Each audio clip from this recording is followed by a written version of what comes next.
Welcome back. இந்த 2 புறா குஞ்சுமே ஒன்றா பிறந்தது தான். நான் பார்க்குறதுக்கு அப்படி தெரியல. இந்த சின்னதாக இருக்க புறா குஞ்சுக்கு பின்னாடி ஒரு கட்டி வேறு வந்திருக்கு. அது என்னங்கிறதையும் அது எப்படி எடுத்துங்கிறதையும் வீடியோ கடைசியில் கட்டுறேன். விட்டு முதல் நாள்லேருந்து ரொம்ப சின்சியராக அடக்கிறதுனால ஃபஸ்ட்டு குஞ்சு பிறந்த 2வது நாள் கழிச்சு தான் இன்னொரு குஞ்சு பிறந்துச்சு. அதனால் ஃபஸ்ட்டு குஞ்சு அதோட மில்கப்லாம் எடுத்து நல்லா வந்துச்சு. 2வது குஞ்சுக்கு வந்து ப்ராப்பரான இற கிடைக்கல.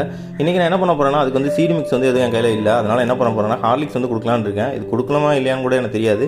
ஃபஸ்ட் டைம் வந்து இந்த ட்ரை பண்ணி பார்க்குறேன். நான் நார்மலாக பொரிக்கல மாவு தான் அந்த மாதிரி தண்ணியில் மிக்ஸ் பண்ணி கொடுப்பேன். சீசில் குஞ்சு வச்சிருக்க மாதிரி வேறு எதுவும் பேரண்ட்ஸ் இருந்தால் அதில் கூட இந்த கொஞ்சம் வந்து மாற்றி வச்சுக்கலாம். என்கிட்ட இப்போ கரண்டில் அந்த மாதிரி ஏதோ ஒரு பேடும் இல்லை. அதனால் நான் என்ன பண்ண போகிறேன்னா, இந்த மாதிரி சிரஞ்சில் ஒரு சின்ன டியூப் மாட்டி கரெக்டாக நம்ம ப்ராப்பராக அதோட வாயை பண்ணோம்னா நல்லாவே பெருசாக வந்து பழக்கம். அதில் பொறுமையாக வந்து டியூப் உள்ளோட்டு இதை வந்து சிரஞ்சி மூலியமாக உள்ள வந்து இன்ஜெக்ட் பண்ணிடலாம். இறப்பலாம். இந்த மாதிரி சைஸில் இருக்க சின்ன குஞ்சுகளுக்கு ஃபீட் பண்ணுறதுக்கு ஒரு ஈஸியான மெத்தட். பொரிகளில் கம்பு கேழ்வரகு இதான் நார்மலாக பொடி பண்ணி கொடுப்பாங்க. நான் ஹார்லிக்ஸ் வந்து ஃபஸ்ட் டைம் கொடுக்குறேன். இது புறாவுக்கு செட் ஆகுது இல்லையானு எனக்கு தெரியல. ஃபியூச்சரில் சொல்கிறேன். அப்புறம் பின்னாடி அந்த கட்டி என்னன்னா, அதோட டாய்லெட் வந்து வெளியே போகாமல் உள்ளே ஸ்டாக் ஆகி ரொம்ப பெருசாக வீங்கிருச்சு. அது பொறுமையாக வந்து பிசிக்கி வெளியே எடுத்துட்டேன். இது வந்து ரொம்ப சாஃப்டாக ஹேண்டில் பண்ணணும். ரொம்ப சாஃப்டாக இருக்கும் அதோட ஸ்கின். அதனால அது வந்து லைட்டாக குளிப்பாடிட்டேன். ஏன்னா அந்த இனிப்புக்கு வந்து எறும்பு அதை கடிச்சிடக்கூடாது. இந்த வீடியோ அவ்வளோதான். தேங்க்ஸ் ஃபார் வாட்சிங்.